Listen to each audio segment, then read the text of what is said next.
پاکستان کا نظریہ لا الہ الا اللہ محمد الرسول اللہ، جس کا آسان معنی یہ کہ پاکستان کا نظریہ پاکستان کا نعرہ ہے، جو پاکستان کے بناتے وقت، پاکستان کو بچاتے وقت اور آج بھی پاکستان کا تذکرہ کرتے ہوئے ہر مسلمان وہ نعرہ لگاتا ہے۔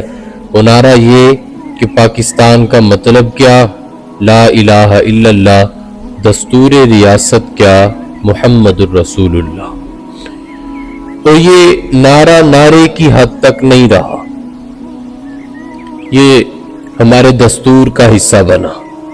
دستور میں یہ الفاظ لکھے گئے کہ پاکستان میں حاکمیت اعلیٰ اللہ کی ہوگی اور پاکستان میں کوئی بھی قانون، کوئی بھی آئین کی شق قرآن و سنت کے خلاف پاس نہیں کی جائے۔